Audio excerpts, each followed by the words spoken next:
ಹೊಯ್ಸಳ ಶೈಲಿಯಲ್ಲಿ ಮಾಡೋಣ ಅಂತೇಳಿ ಇದನ್ನು ನಾವು ಪ್ರಯತ್ನ ಮಾಡಿದ್ವಿ. ಈ ಸೋಮನಾಥಪುರ, ಬೇಲೂರು, ಹಳೇಬೀಡುಗಳಲ್ಲಿ ಇದೇ ಶೈಲಿಯಲ್ಲೇ ಮಾಡಿದ್ದಾರೆ. ಸೊ ಹೊಯ್ಸಳ ಶೈಲಿ ಸ್ಪೆಷಾಲಿಟಿನೇ ಇದು ಈ ಕುಸುರಿ ಕೆಲಸಗಳು. ನೋಡಿ, ಇದು ಮಕರ ಅಂತ ಹೇಳ್ಬಿಟ್ಟು, ಈ ಮಕರ ಸಿಂಬಲ್ ಹೊಯ್ಸಳ ಅವ್ರದ್ದು ಲಾಂಛನ ಪ್ರಾಣಿ. ಇದು ದಟ್ ಈಸ್ ಇಮ್ಯಾಜಿನೇಷನ್ ಆನಿಮಲ್ ಅಂತ ಹೇಳ್ತಾರೆ. ಇದು ಸೂರ್ಯ ರಥದ ಮೇಲೆ ಇದೆ, ಸೂರ್ಯನ ಇಲ್ಲಿ ತೋರಿಸಿದ್ದೀವಿ.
ಸರ್, ಇದು ಸ್ವಾನಂದ ಆಶ್ರಮ ಅಂತೇಳಿ ಗಣಪತಿ ಸಂಸ್ಥಾನ.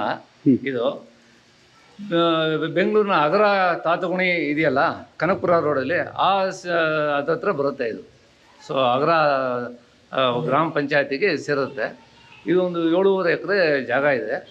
ಇಲ್ಲಿ ನಮ್ಮ ಸಂತೋಷ್ ಅನ್ನೋರು ಬೆಂಗಳೂರಲ್ಲಿ, ಅವರಿಗೆ ಒಂದು 30 ವರ್ಷದ ಹಿಂದ್ಗಡೆ ಅವ್ರ ಫ್ರೆಂಡ್ಸ್ ಎಲ್ಲ ಸೇರಿಕೊಂಡು ಏನು ಮಾಡಬೇಕು ಅಂತಿರುವಾಗ ಅವ್ರಿಗೆ ಏನೋ ಒಂದು ಪ್ರೇರಣೆ ಆಯಿತು, ಇಲ್ಲೊಂದು ಗಣೇಶ ಮಂದಿರ ಮಾಡಬೇಕು ಅಂತ. ಆವಾಗ ಇಲ್ಲೊಂದು ಗಣೇಶನ ಪ್ರತಿಷ್ಠೆ ಮಾಡಿ ಇದನ್ನು ಸ್ಟಾರ್ಟ್ ಮಾಡಿದ್ರು. ಆಮೇಲೆ ಇಲ್ಲೊಂದು ಗಣೇಶನ ಸಂಸ್ಥಾನ ಮಾಡಬೇಕು ಅಂದಾಗ ಯಾವ ಥರ ಮಾಡೋದು ಅಂಥೇಳಿ ಅದು ಸ್ಟಡಿ ಎಲ್ಲ ಮಾಡಿದ್ಮೇಲೆ ಗಣೇಶನಿಗೆ ಮುದುಗುಳು ಪುರಾಣದ ಪ್ರಕಾರ 32 ಅವತಾರಗಳು, ಆಮೇಲೆ ಗಣೇಶ ಪುರಾಣ ವ್ಯಾಸರು ಬರೆದಿರೋದು, ಅದ್ರ ಪ್ರಕಾರ 4 ಯುಗ ಗಣಪತಿಗಳಿದೆ. ಸೊ 36 ಗಣಪತಿಗಳಿದೆ. ಸೊ ಇದನ್ನು ಯಾಕೆ ಮಾಡಬಾರ್ದು, ಎಲ್ಲೂ ಮಾಡೇ ಇಲ್ವಲ್ಲ ಪ್ರಪಂಚದಲ್ಲಿ, ಇದೆಲ್ಲ ಒಂದು ಕಡೆ ನಾವು ಒಂದು ಮಾಡ್ಬೋದಲ್ಲ ಅಂತೇಳಿ ಯೋಚನೆ ಮಾಡಿ, ಆವಾಗ ಆ ಸ್ನೇಹಿತರು ಅವರೆಲ್ಲ ಮಾಡಿಕೊಂಡು ಇದನ್ನು ಒಂದು ಗಣಪತಿಗೆ ಮೀಸಲಾಗಿ ಇಡಬೇಕು ಅಂತೇಳಿ ಇದನ್ನು ಸ್ಟಾರ್ಟ್ ಮಾಡಿಕೊಂಡ್ರು. ಆಮೇಲೆ ಈಗ ಸ್ಟಡಿ ಮಾಡ್ತಾ ಹೋಗ್ತಾ ದೇವಸ್ಥಾನ ಎಲ್ಲರೂ ಕಲ್ಲಲ್ಲಿ ಕಟ್ಟಿದ್ದಾರೆ, ಕಲ್ಲಲ್ಲಿ ಇಟ್ಕೆಯಲ್ಲಿ ಎಲ್ಲ ಕಟ್ಟಿದ್ದಾರೆ. ನಾವು ಒಂದು ಹೊಸ ಶೈಲಿ, ಕರ್ನಾಟಕದ್ದೇ ಹೊಯ್ಸಳ ಶೈಲಿ, 750-800 ವರ್ಷ ಆದಮೇಲೆ ಸೋಮನಾಥಪುರ ಕೊನೆಯದು ಹೊಯ್ಸಳರು ಕಟ್ಟಿದ್ದು. ಆಮೇಲೆ ಯಾರೂ ಅದನ್ನು ವೆಂಚರ್ ಮಾಡಿಲ್ಲ. ಇಲ್ಲಿ ಯಾಕೆ ನಾವು ಮಾಡಬಾರ್ದು ಅಂದಾಗ ಕೆಲವರು ಆಯಿತು ಮಾಡೋಣ ಅಂತೇಳಿ ಮಾಡೋದು. ಹಾಗೆ ಇದನ್ನು ಅದರ ಸ್ಟಡಿ ಪ್ರೊಸೆಸ್ಸು ಅದೆಲ್ಲ ಸ್ಟಾರ್ಟ್ ಆಗಿ ಮಾಡೋಣ ಅಂತೇಳಿ ಮಾಡಿ, ಆಮೇಲೆ ಈ ಒಂದು 15 ವರ್ಷದಿಂದ ಒಂದು ಟ್ರಯಲ್ ಆಗಿ ಮಾಡೋಣ ಅಂತ ಹೇಳ್ಬಿಟ್ಟು ಈ ಒಂದು ಪಂಚಾಯತನನ್ನು ಸ್ಟಾರ್ಟ್ ಮಾಡಿದ್ರು ಹೊಯ್ಸಳ ಶೈಲಿಯಲ್ಲಿ. ಇದು ಏನಪ್ಪ ಅಂತಂದರೆ, ಶಂಕರಾಚಾರ್ಯರು ಆಗಿನ ಕಾಲದಲ್ಲಿ ನಮ್ಮ ಹಿಂದೂಸ್ನೆಲ್ಲ ಒಂದು ಒಟ್ಟುಗೂಡೋದಕ್ಕೆ ಪಂಚಾಯತ್ ಒಂದು ಕಾನ್ಸೆಪ್ಟನ್ನು ಇಂಟ್ರೊಡ್ಯೂಸ್ ಮಾಡೋದು. ಸೊ ಇಲ್ಲಿ ಗಣೇಶ ಪಂಚಾಯತನ ಅಂತ ಇಲ್ಲಿ ಯಾಕಂದರೆ ಗಣೇಶ ಸಂಸ್ಥಾನ ಆಗಿದ್ದರಿಂದ ಇಲ್ಲಿ ಮಧ್ಯದಲ್ಲಿ ಗಣೇಶ,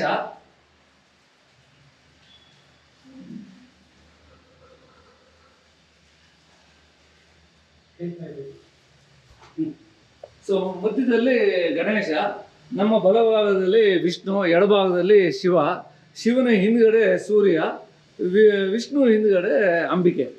ಸೊ ಈ ಕಾನ್ಸೆಪ್ಟ್ ಕೊಟ್ಟರು ಶಂಕರಾಚಾರ್ಯರು, ಪಂಚಾಯತ್ ಅನ್ನೋ ಕಾನ್ಸೆಪ್ಟು.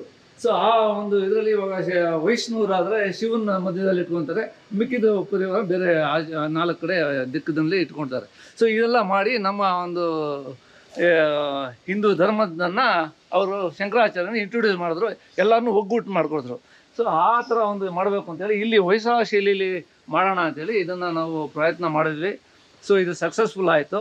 ಹಾಗಾಗಿ ಒಂದು ಬೃಹತ್ ದೇವಸ್ಥಾನನ ಕಟ್ಟೋದಕ್ಕೆ 1 ಎಕರೆ ವಿಸ್ತೀರ್ಣದಲ್ಲಿ ಸ್ವಾನಂದ ಗಣಪತಿಯನ್ನು ಮಾಡಬೇಕು ಅಂತೇಳಿ ಹಾಗೆ ಸ್ಟಾರ್ಟ್ ಮಾಡ್ಕೊಂಡಿದ್ದೀವಿ.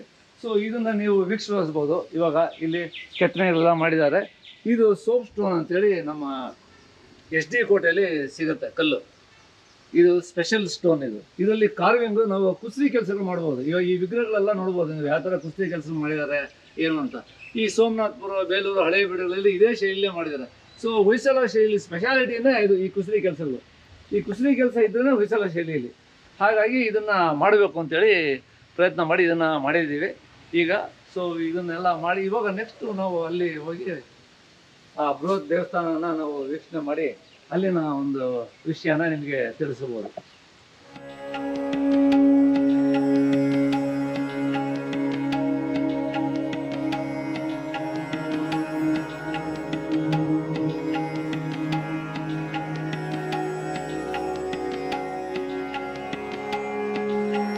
ಸರ್, ಇದು ಹೊಯ್ಸಳ ಶೈಲಿ ನಿಮ್ಗೆ ಹೇಳ್ತಾ ಇದ್ದೆ, ನಾವೊಂದು ಪ್ರಯತ್ನ ಮಾಡೋಣ ಅಂತೇಳಿ ಇದನ್ನು ಸ್ಟಾರ್ಟ್ ಮಾಡಿದ್ವಿ ಅಂತ.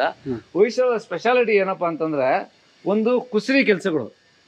ಕುಸರಿ ಕೆಲಸದ ಜೊತೆಗೆ ಹೊಯ್ಸಳದ್ದು ಅವ್ರದ್ದೇ ಒಂದು ಸಿಂಬಲ್ ಇದೆ ನೋಡಿ. ಇದು ಮಕರ ಅಂತ ಹೇಳ್ಬಿಟ್ಟು, ಈ ಮಕರ ಸಿಂಬಲ್ ಹೊಯ್ಸಳ ಅವ್ರದ್ದು ಲಾಂಛನ ಪ್ರಾಣಿ. ಇದು ದಟ್ ಈಸ್ ಇಮ್ಯಾಜಿನೇಷನ್ ಆನಿಮಲ್ ಅಂತ ಹೇಳ್ತಾರೆ ಇದು. ಸೊ ಇದನ್ನು ಮಕರ, ಮತ್ತು ಕುದುರೆ, ಆನೆ, ಸೊ ಸಿಂಹ. ಇಲ್ಲಿ ಆ ಕಡೆ ನಾವು ಹೋಗೋಣ. ಸಿಂಹ ಇದೆ, ಸಿಂಹ ಮತ್ತು ಹಂಸ. ಈ ಕೊನೆ ಮೇಲಿರೋ ಭಾಗ ನಮಗೆ ಬಳ್ಳಿ ಬರುತ್ತೆ.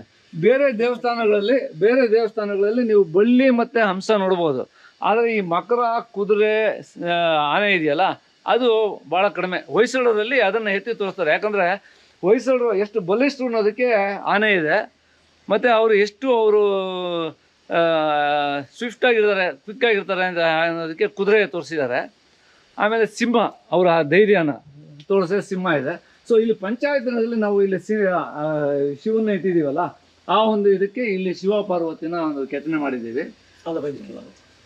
ಸೊ ಇದು ಹೊಯ್ಸಳ ಶೈಲಿಯಲ್ಲಿ ಆ ಕುಸರಿ ಕೆಲಸಗಳು, ಆ ಪ್ರಭಾವಳಿ, ನೀವು ಇದೆಲ್ಲ ನೋಡಿದ್ರೆ ಈ ಹೊಯ್ಸಳ ಶೈಲಿಯಲ್ಲಿ ಈ ಪ್ರಭಾವಳಿ, ಈ ಡಿಸೈನ್ ಎಲ್ಲ ಬರೋದು ನಿಮಗೆ. ಈ ಬಾಲಿಕೆಯರು.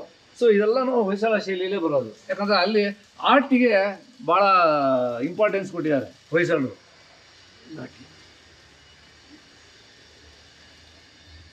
ನಾಟ್ಯ ಶೈಲಿ, ಸೊ ಎಲ್ಲ ನಮ್ಮ ಆರ್ಟ್ ಫಾರ್ಮಲ್ಲಿ ಎಲ್ಲ ಥರ ಇದೆ ಸರ್ ಇಲ್ಲಿ. ಸೊ ನಾವು ಇಲ್ಲಿ ಕೆಲವು ಮಾತ್ರ ಇಲ್ಲಿ ತೋರಿಸ್ಕೊಂಡಿದ್ದೀವಿ. ಇದು ಗಣೇಶನ ಪಂಚಾಯತನ ಆದ್ದರಿಂದ ಇಲ್ಲಿ ಮೂಷಿಕನ ಒಂದು ಸಾಲು ಕೊಟ್ಟಿದ್ದೀವಿ. ಸೊ ಈ ಮೂಷಿಕ ನೋಡ್ಬೋದು. ಸೊ ಹೀಗೆ ನಾವು ಮುಂದ್ಗಡೆ ಹೋಗ್ತಾ ಇದ್ರೆ ನಿಮಗೆ ಇಲ್ಲಿ ಸಿಂಹ ಕಾಣುತ್ತೆ. ಸೊ ಸೂರ್ಯನ ರಥದ ಮೇಲೆ ಇದೆ, ಸೂರ್ಯನ ಇಲ್ಲಿ ತೋರಿಸಿದ್ದೀವಿ. ಸೊ ಆದಷ್ಟು, ಯಾಕಂದರೆ ಇಲ್ಲಿ ಇದು ಚಿಕ್ಕ ದೇವಸ್ಥಾನ ಆದ್ದರಿಂದ ನಾವು ಎಷ್ಟು ಇದು ಸಾಧ್ಯ ಆಗುತ್ತೋ ಅದು ಮ್ಯಾಕ್ಸಿಮಮ್ ಇದನ್ನು ನಾವು ಇಲ್ಲಿ ಪ್ರೊಡ್ಯೂಸ್ ಮಾಡಿದ್ದೀವಿ ಇಲ್ಲಿ. ಸೊ ಇಲ್ಲಿ ನೋಡ್ಬೋದು ನೀವು, ಸಿಂಹ ಎಲ್ಲ ನೋಡಿ, ಇಲ್ಲಿ ಸಿಂಹ ಇದೆ. ಸೊ ಈ ಕೆತ್ತನೆಗಳು ನಿಮಗೆ ಹೊಯ್ಸಳ ಬಿಟ್ಟು ಬೇರೆ ಎಲ್ಲೂ ಸಿಗೋದಿಲ್ಲ. ಸೊ ಸೋಮನಾಥಪುರ ಆದಮೇಲೆ ನೆಕ್ಸ್ಟು ಯಾರೂ ಇದನ್ನು ವೆಂಚರ್ ಮಾಡಿಲ್ಲ. ನಾವು ಇದನ್ನು ಯಾಕಂದರೆ ಇಲ್ಲಿ ದೊಡ್ಡ ಬೃಹತ್ 1 ಎಕರೆ ವಿಸ್ತೀರ್ಣದಲ್ಲಿ ಗಣೇಶನ ದೇವಸ್ಥಾನ ಮಾಡಬೇಕು ಅಂತಿರುವಾಗ ಇಲ್ಲಿ ಒಂದು ಪ್ರಯತ್ನ ಮಾಡೋಣ, ನಮ್ಮ ಸ್ಕಲ್ಪ್ಚರ್ ಮಾಡೋಕ್ಕಾಗತ್ತಾ ಅಂಥೇಳಿ ಪ್ರಯತ್ನ ಮಾಡಿ ಇದನ್ನು ಮಾಡಿದ್ದೀವಿ. ಸೊ ಇದು ಭಾಳ ಜನಕ್ಕೆ ಸಕ್ಸಸ್ಫುಲ್ ಅನಿಸಿದೆ. ಇದೊಂಥರ ಮಾಡಲ್ ಅಂತ ಅನ್ಕೋಬೋದು. ಇಲ್ಲ, ಅವ್ರು ಹೊಯ್ಸಳರು ಅಲ್ಲಿಗೆ ಆ ಡೈನಾಸ್ಟಿ ಎಂಡ್ ಆಗ್ತಾ ಬಂದ್ಬಿಡ್ತು. ಸೋಮನಾಥಪುರ ಆದಮೇಲೆ ಲಾಸ್ಟ್ ಫೈನಲ್ ಡೈನಾಸ್ಟಿ ಅವ್ರದ್ದು ಸೋಮನಾಥಪುರಿಗೆ ಎಂಡ್ ಆಗೋಯ್ತು. ಆ ಹಾಸನ ಕಡೆ ನಿಮ್ಗೆ ಹೊಯ್ಸಳರದ್ದು ಬೇಕಾದಷ್ಟು ಟೆಂಪಲ್ ಸಿಗುತ್ತೆ, ಒಂದು 100-150 ಟೆಂಪಲ್ ಇದೆ. ಆದರೆ ಸೋಮನಾಥಪುರ ಕೊನೆಯದು ಅದರಲ್ಲಿ. ಸೊ ಪೂರ್ಣ ಪ್ರಮಾಣದಲ್ಲಿ ಮಾಡುವಂಥ ದೇವಸ್ಥಾನ. ಸೊ ಇಲ್ಲಿ ಲಕ್ಷ್ಮೀನಾರಾಯಣ ನೋಡ್ಬೋದು. ಸೊ ಒಳಗಡೆ ವಿಷ್ಣು ಇದ್ದಾರೆ. ಸೊ ಹಾಗಾಗಿ ಇಲ್ಲಿ ಲಕ್ಷ್ಮೀನಾರಾಯಣನ ಇಲ್ಲಿ ತೋರಿಸಿದ್ದೀವಿ. ಇವನ್ನ ಮುಖದಲ್ಲಿ ಆ ಕಳೆ ಎಲ್ಲ ನೋಡ್ಬೇಕಾಗಿತ್ತು. ಆ ಶೇಪ್ ಎಲ್ಲ ಇದೆ ನೋಡಿ. ಇದೆಲ್ಲ ಹೊಯ್ಸಳದಲ್ಲಿ ಇದು ಸ್ಪೆಸಿಫಿಕೇಶನ್ಸ್ ಇದೆ. ಅವರ ಬಾಡಿ ಸ್ಟ್ರಕ್ಚರ್ಗೆ ಇದಕ್ಕೆ ಎಲ್ಲನೂ ಯಾವ ಥರ ಇರಬೇಕು ಏನು ಅಂತ ಆ ಕ್ಯಾಲ್ಕುಲೇಷನ್ಸ್ ಇದೆ. ಆ ಬೇಸ್ಡ್ ಆನ್ ಆ ಕ್ಯಾಲ್ಕುಲೇಷನ್ ಪ್ರಕಾರವಾಗಿ ಮಾಡಿದ್ದೀವಿ ಇದನ್ನು. ಸೊ ಸ್ಕಲ್ಪ್ಚರ್ಸು ನಮಗೆ ಸಿಕ್ಕಿದ್ದಾರೆ. ಬಿಡದಿಲಿದ್ದಾರೆ ಮತ್ತು ಕಾರ್ಕಳಲ್ಲಿದ್ದಾರೆ ಸ್ಕಲ್ಪ್ಚರ್ಸು. ಸೊ ಇದನ್ನು ಹೊಯ್ಸಳದಲ್ಲಿ ಟ್ರೈನ್ಡ್ ಸ್ಕಲ್ಪ್ಚರ್ಸ್ ಸಿಕ್ಕಿದ್ದಾರೆ. ಸೊ ಹಾಗಾಗಿ ಇದನ್ನೆಲ್ಲ ಮಾಡ್ತಾ ಇದ್ದೀವಿ. ಇನ್ನು ನಾವು ಇದನ್ನು ಬಿಟ್ಟು ನೆಕ್ಸ್ಟ್ ಇವಾಗ ಮೇನ್ ಟೆಂಪಲಲ್ಲಿ ಪಿಲ್ಲರ್ಗಳು, ಡೋರ್ ಫ್ರೇಮ್ಸು ಇದೆಲ್ಲ ಮಾಡಿದ್ದೀವಿ. ಸೊ ಅದನ್ನು ನಾವು ಅಲ್ಲಿ ಹೋಗಿ ವೀಕ್ಷಣೆ ಮಾಡೋದು. ನಾನು ಶೇಖರ್ ಅಂತೇಳಿ ಇಲ್ಲಿನ ಸ್ವಾನಂದ ಆಶ್ರಮದ ಕಾರ್ಯಕರ್ತ.